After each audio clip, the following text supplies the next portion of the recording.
इंदौर के मल्हारगंज थाना क्षेत्र के दलाल बाग में शुक्रवार को मुख्यमंत्री कन्यादान के तहत 115 जोड़े का सामूहिक विवाह का आयोजन किया जा रहा था। उसी दौरान एक दूल्हे की प्रेमिका ने शादी के मंडप में आकर जमकर हंगामा कर दिया और दूल्हा दुल्हन की जमकर पिटाई कर दी। वहीं मौके पर पहुंची पुलिस दूल्हे और दुल्हन को थाने लेकर पहुंची और दूल्हे की हिरासत में लेकर पूछताछ शुरू कर दी। इंदौर में मुख्यमंत्री कन्यादान योजना के तहत हो रही शादी में उस समय रंग में भंग हो गया जब एक दूल्हे की प्रेमिका ने आकर हंगामा कर दिया। इंदौर में शुक्रवार को हो रही मुख्यमंत्री कन्यादान योजना की शादी में सब कुछ ठीक चल रहा था कि तभी एक महिला ने आकर हंगामा खड़ा कर दिया। महिला का कहना था कि मंडप में बैठा दूल्हा उसका प्रेमी है। वहीं दुल्हन सपना चौहान ने बताया कि मेरी शादी मुख्यमंत्री कन्या विवाह में योजना में नीलेश यादव के साथ हो रही थी। उस दौरान नीलेश की प्रेमिका पहुंच गई और दुल्हन सपना चौहान के साथ मारपीट शुरू कर दी। प्रेमिका ने बताया कि नीलेश और प्रेमिका की एक बेटी है जबकि प्रेमिका पहले से शादीशुदा है।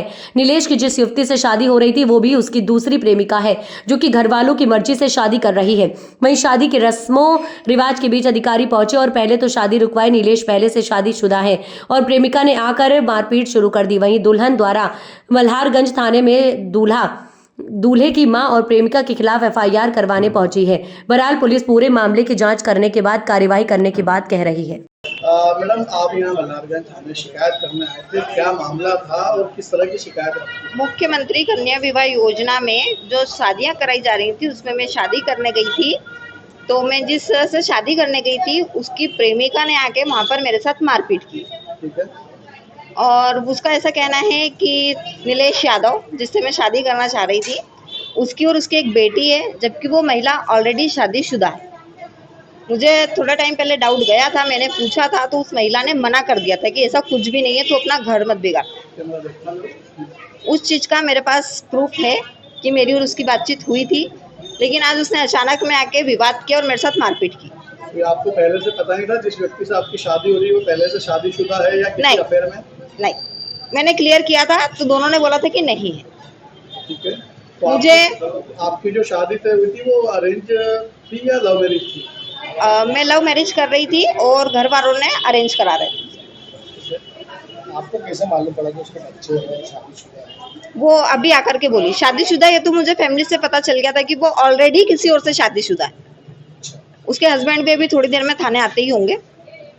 आज क्या हुआ घटनाक्रम वहाँ पे जब आपकी शादी ये कार्यक्रम चल रहा? हम हवन पे बैठे हुए थे तो कुछ अधिकारी आए, उन्होंने शादी को रोका कि आपकी पत्नी बाहर बैठी हुई है। तो हमने पूछा कौन पत्नी है, बाहर आकर के देखा तो वो मुंह पे स्कार्फ बांधी हुई थी और ये रोक रहा था उसको कि तू यहाँ पर क्यों आई, क्या मैटर है। और उसने अचानक में मेरे साथ मारपीट चालू करी मुझे देख के। क्या नाम है? पहली पत्नी तो नहीं बोल सकते क्योंकि प्रेमिका है वो रुक्मणी होलकर। मैं दूल्हे की माँ, दूल्हा और उस लड़की के खिलाफ एफआईआर करना चाहूँ। तो ये क्या करता है लड़का जिससे आपकी शादी होने वाली? फोटो वीडियोग्राफी का काम। कहाँ पे? महू इंदौर नॉर्मली जो आते हैं। रहने वाले इंदौर के ही? हाँ, बालदा कॉलोनी। ठीक है। अब आपका अगला कदम क्या रहेगा? ये सब आपके साथ मारपीट हुई, आपके साथ धोखा? मैं एफआईआर करना चाहूँगी। आपका नाम बताइए। सपना चौहान। अच्छा। भैया आपका नीलेश, क्या मामला हो गया आपने? क्या बातचीत में झगड़े में आ गई और कुछ पता वो तो चला? बता रही है आपकी प्रेमिका है पुरानी और आप शादीशुदा हैं, आपके बच्चे भी हैं। किससे शादीशुदा हूँ? वो आरोप लगा रही है जिससे आपकी तो शादी कुछ हो नगर निगम में कहीं पे है रजिस्टर्ड? वो तो आप जानकारी लो। मेरे को तो नहीं पता, नहीं है मेरी तो शादी, नहीं है मेरी शादी। तो फिर मारापीटी क्यों हुई या शादी में आज? तो वो हो गई जो होना थी, प्रेमिका उनकी हुई तो हो गई। वो आपकी प्रेमिका है? हाँ, उनके हो गए झगड़े, बातचीत बंद थी मेरी कब से भी, और उनको पता चला तो हो गई। क्या नाम आपका? नीलेश।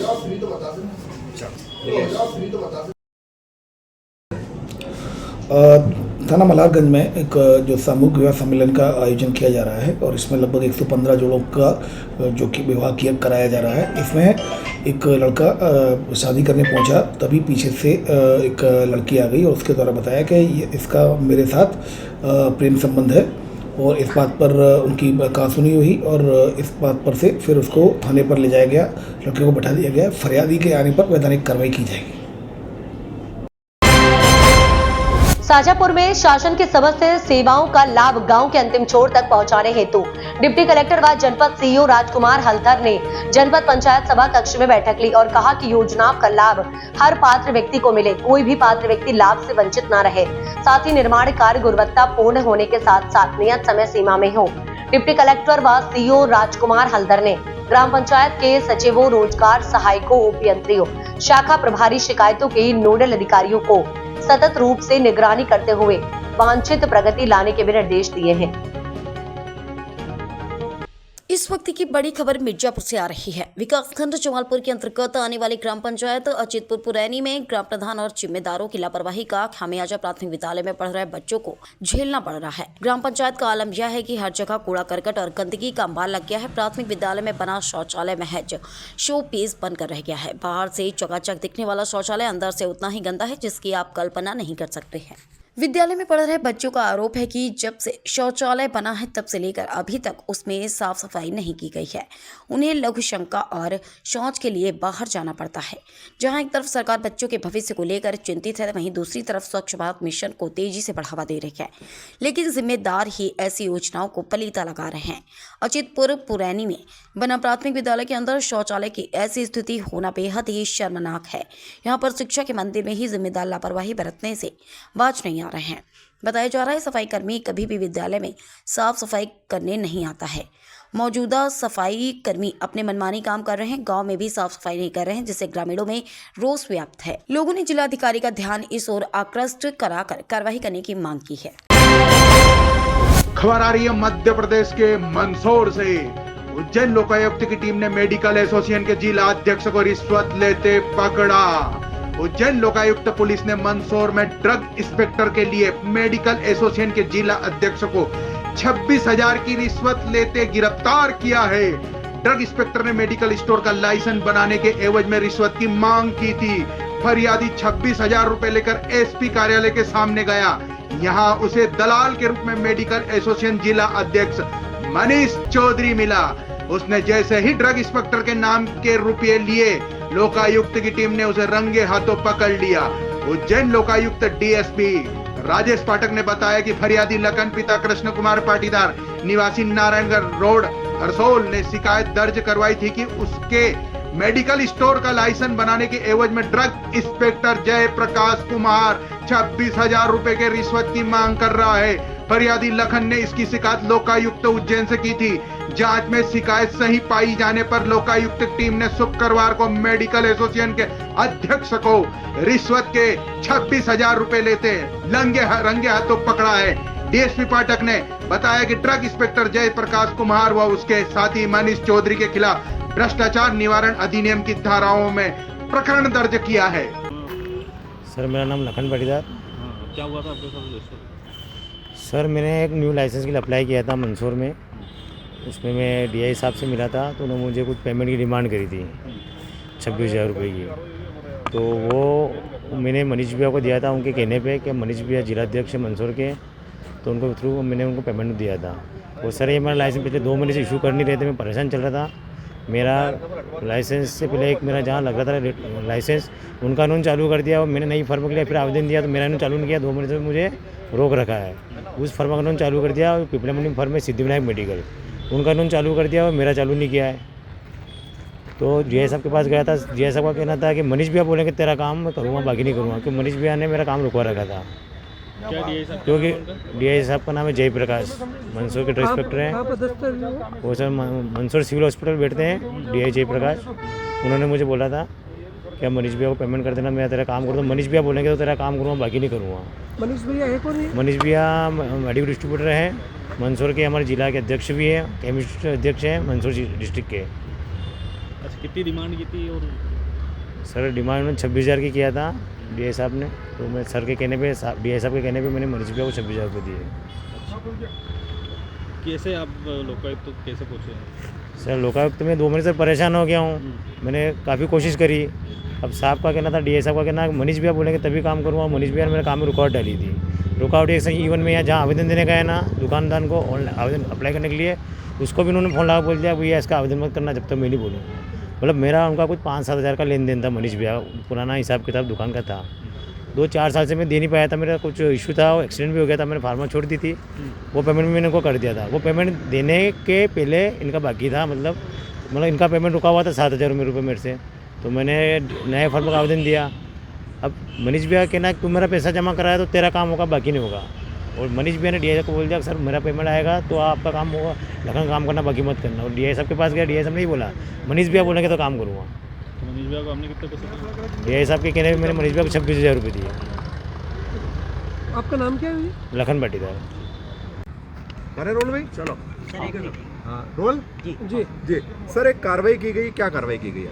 ये लखन पाटीदार है, इनके द्वारा पुलिस अधीक्षक लोकायुक्त श्री अनिल विश्वकर्मा साहब के समक्ष उपस्थित होकर शिकायत की गई थी कि यहाँ के ड्रग इंस्पेक्टर जयप्रकाश के द्वारा इनके मेडिकल के लाइसेंस जारी करने की एवज में रिश्वत मांगी जा रही है। यह रिश्वत मनीष चौधरी है, उनको देने के लिए उनको बोला गया है।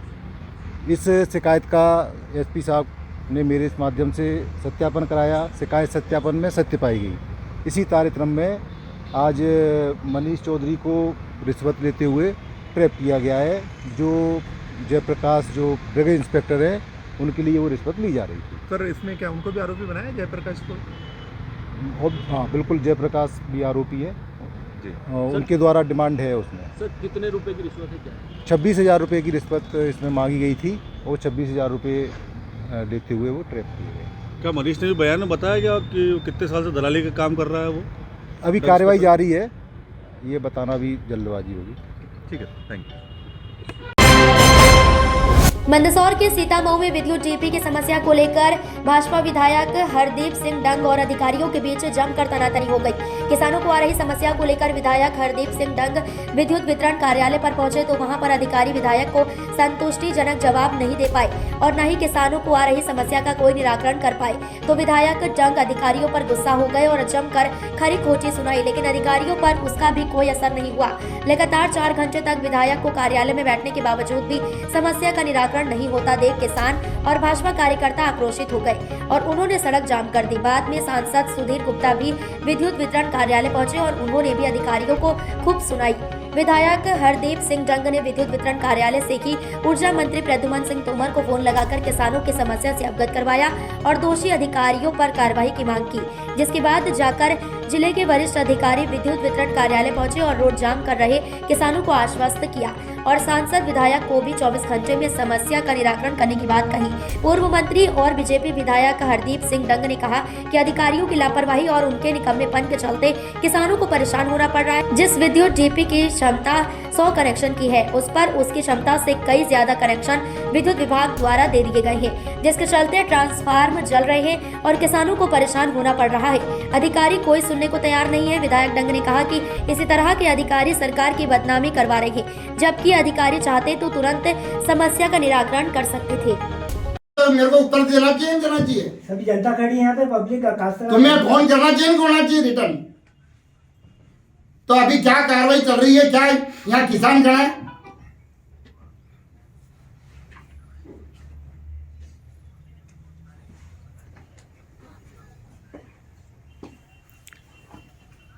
तो ऐसा कौन सा महाभारत है जो पूरे कागज देके? सिंपल सी बात है कि 100 का अगर आपने ट्रांसफार्मर लगा रखा है, 139 लोड आपने दे दिया है, तो उसका हल निकालो।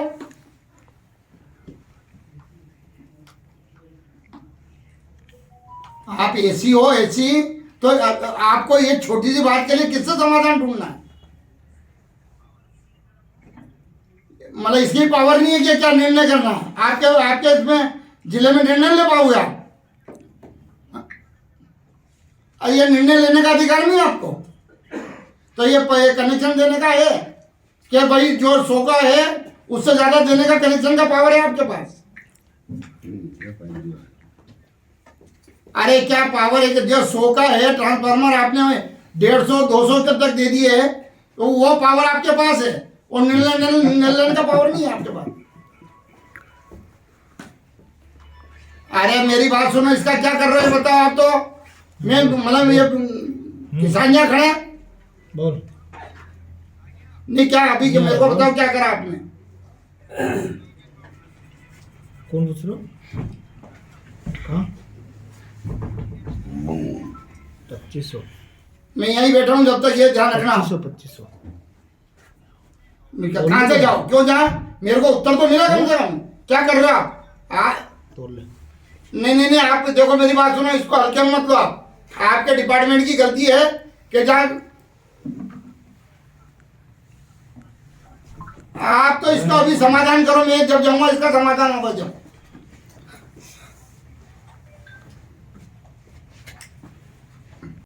आज कुछ किसान एकत्रित हुए हैं, उनकी नाराजगी है, क्या विषय है नाराजगी का? ट्रांसफार्मर पे भार अत्यधिक है जिसके कारण वो जल रहा है। इस कारण से ही और उनकी मांग है कि एक अतिरिक्त रूप से ट्रांसफार्मर स्थापित किया जाए। तो क्या समाधान आपके द्वारा अभी तक किया गया? शीघ्र ही अतिरिक्त रूप से एक ट्रांसफार्मर जो है वो स्थापित कर दिया जाएगा। क्या कारण है कि उस पर भार अधिक हुआ है? किसके द्वारा उस पर भार अधिक, लापरवाही किसकी मानते हैं? पूर्व समय में जो अधिकारी पदस्थ रहे हैं उनके द्वारा जो है इस पे कनेक्शन जारी कर दिए गए थे। हम उसकी भी जांच कराएंगे। कितने कनेक्शन अधिक हैं ट्रांसफार्मर पे? लगभग 100 के ट्रांसफार्मर पे 29 कनेक्शन हैं। 100 पूरे सीतामऊ मंडल में ऐसे कितने ट्रांसफार्मर हैं जिन पे भार अधिक है? इस प्रकार तो मात्र केवल जो है 17 ट्रांसफार्मर ही शेष रह गए हैं। बाकी पूर्व समय में तो 350 करीब लगभग ट्रांसफार्मर थे जिन पे योजनाओं में ट्रांसफार्मर लगा दिए गए हैं। अभी तो कम हैं, बचे हुए हैं, उन पे भी काम जारी है। 17 ट्रांसफार्मर ऐसे हैं जिन पे अभी भार अधिक है सर? हाँ। आपका नाम? मैं प्रकाश कसौटिया, ट्रांसफार्मर की समस्या को लेकर किसानों के साथ आप कार्यालय में पहुंचे थे, क्या समस्या है और क्या निराकरण उसका अभी तक हुआ है? किसान वर्तमान के समय में जो फसल बोते हैं उनको सबसे बड़ी आवश्यकता होती है, एक तो पानी की और कई बार ऐसे अधिकारी आ जाते हैं जिनके कारण किसानों को ये ऐसी स्थिति का सामना करना पड़ता है जहां पर ट्रांसफार्मर अगर 100 का लोड वाला है तो क्या कारण था कि उन्होंने 150-200 तक का लोड उन्होंने दे दिया।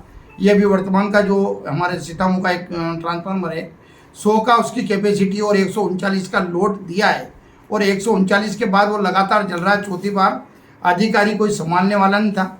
अभी वर्तमान में मैं यहाँ 2 घंटे से बैठा हूँ, इनको उत्तर देने के लिए बन रही है, निर्णय लेने के लिए बन रही है।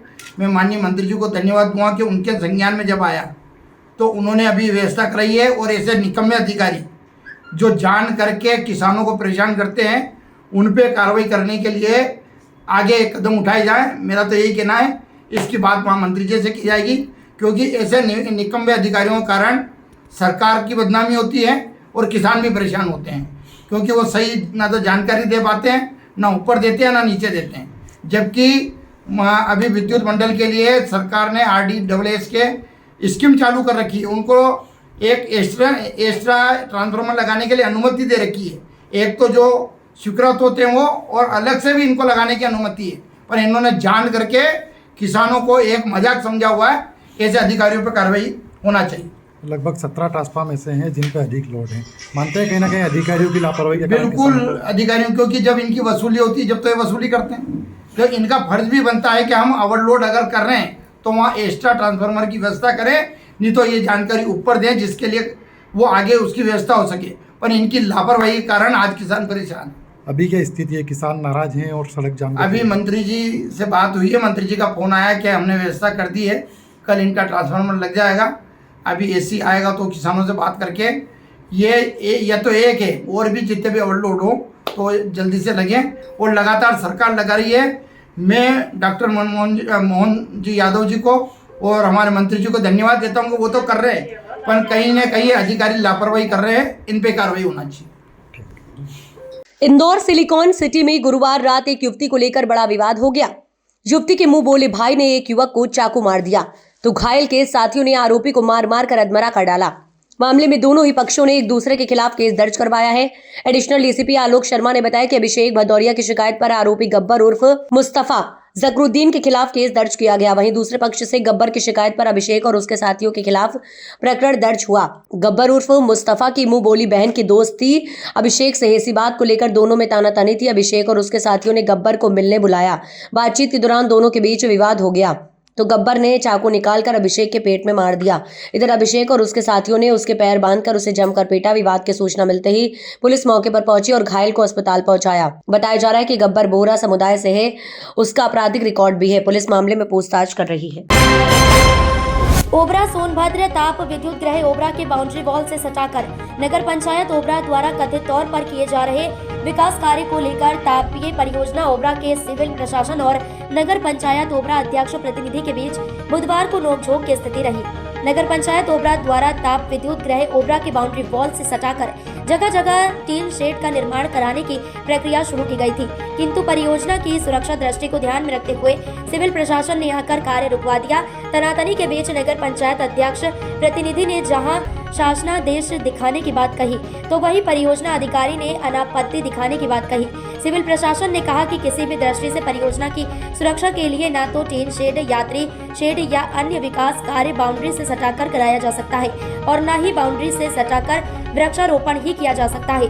यह परियोजना की सुरक्षा में सेंध लगाने का कार्य करेगा। परियोजना के मुख्य महाप्रबंधक ने आपत्ति जताते हुए कहा कि परियोजना क्षेत्र की जमीन पर किसी भी प्रकार का अतिक्रमण नहीं किया जा सकता है। दोनों विभागों द्वारा बुधवार शाम को काफी बहस हुई। अधिशासी अभियंता सदानंद यादव व नगर पंचायत द्वारा अपनी बातों को सही साबित करने में जुटी रही। लिहाजा नगर पंचायत क्षेत्र स्थित वीआईपी रोड पर यात्रियों के लिए सुंदरीकरण का कार्य चल रहा था। परियोजना के जिम्मेदार अधिकारियों ने कहा कि सुरक्षा की दृष्टि से निर्धारित जगह पर कार्य करना उचित नहीं है। फिलहाल बुधवार शाम को कार्य को रुकवा दिया गया, वहीं गुरुवार को पुनः कार्य प्रारंभ कर दिया गया। अधिशासी अभियंता ने कहा कि सुरक्षा की दृष्टि से यात्री शेड उचित नहीं है।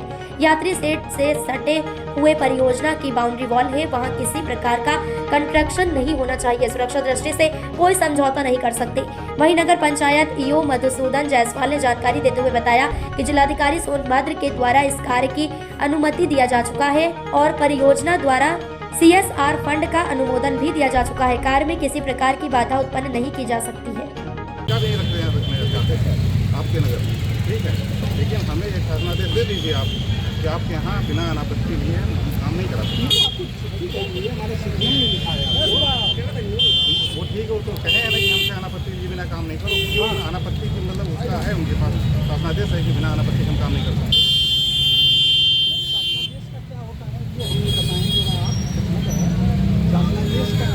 ऐसे क्या वो तो लिख के दे देंगे, काम नहीं करो तो काम नहीं होगा।